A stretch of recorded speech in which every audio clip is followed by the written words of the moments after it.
السلام عليكم ورحمة الله وبركاته. أهلا بيكم في قناتي، قناة مطبخ نسمة القاضي.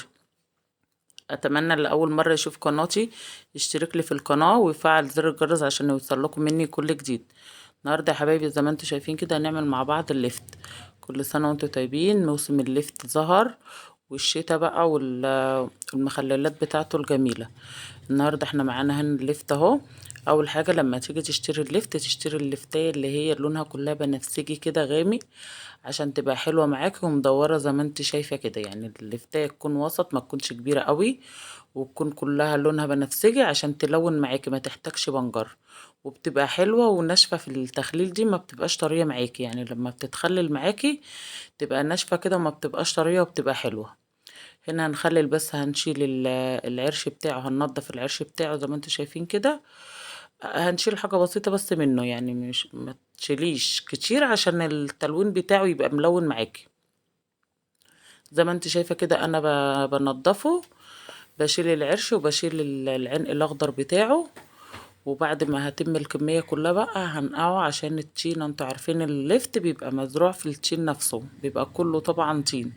بنقعه في مية، اسيبه مثلا قيمة نص ساعة كده يخمر خالص، يبقى نضيف، يبقى الطينة اللي عليه دي لما تيجي تغسليها يندب بسرعة معاكي. انا عندي هنا فرشة سيليكون بغسل بيها الخضار. زي ما انتوا شايفين كده بغسله، بص بالفرشة، يعني ما تتكيش عليه قوي عشان اللون بتاعه ما بيطلعش. انت كده بتمشي بالفرشة بيبقى زي القشطة زي ما انتوا شايفين كده.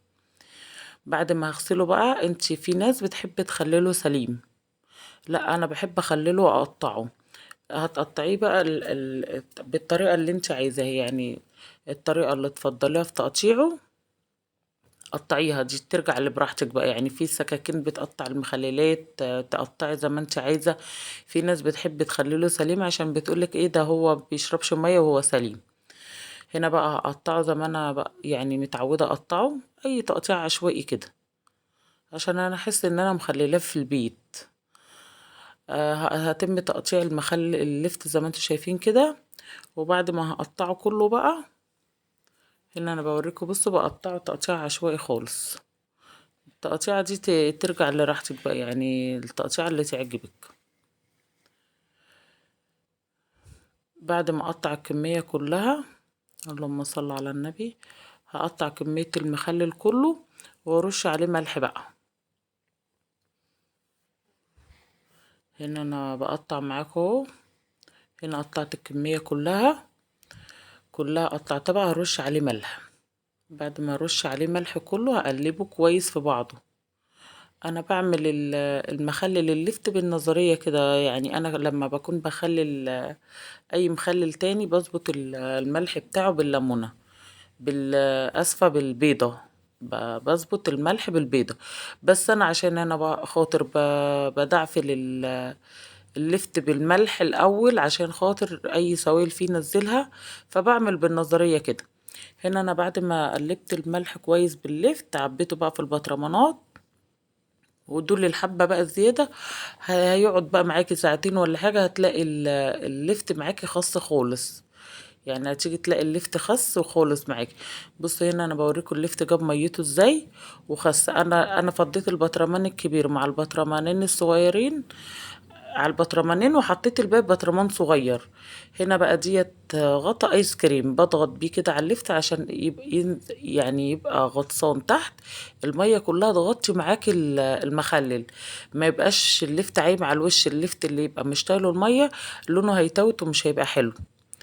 هنا بقى انا ما عنديش غطا احطه صغير هنا في البطرمان ده. هقولك دلوقتي تعملي ايه. انا بقى بعصر ليمونه كده على كل بطرمان، وحدق حبه ميه، واكمل بقى بقيه الميه بتاعه اللفت عشان الميه مش واصله لللفت كله. هنا بصوا اول ما حطيت الليمونه، الميه لونها غير ازاي معانا، هتخلي لون اللفت يبهت على طول وتخلي اللفت يلون معاكي. هنا بقى بزود مية على المخلل عشان المية مش واصلة للمخلل كله. المية اللي جابها اللفت مش كفاية. انا بملح مية وازود بيها على اللفت بقى. يعني بصوا بزود عشان المية ناقصة في البطرمانات. بزود واسيب برضو عقلة صباع كده عشان ما تمليش البطرمان معاك على الاخر، عشان خاطر المخللات دي بتتنفس، ما تفضلش تسيل معاك على الرخامة. هنا بقى البطرمان اللي ما عنديش غطا اضغط بيه، بحط كيس مية واحطه على وش البطرمان واقفل عليه، برضو عشان الفكرة ان الليفت كله يبقى غطسان معاكي في المية، ما يبقاش ليفت عايم، ما يبقاش عليه المية. هنا بصوا انا برج بقى البطرمانات عشان الليمونه كل اللي عصرتها تروح للليفت كله. وبصوا هو لونت معانا على طول في الحال، ما يعني ما صبرتش عليه، لونت معايا على طول. بصوا زي ما انتوا شايفين كده، دي طريقتي في الليفت، اتمنى تعجبكم. اسيبكم في رعاية الله، السلام عليكم ورحمة الله وبركاته.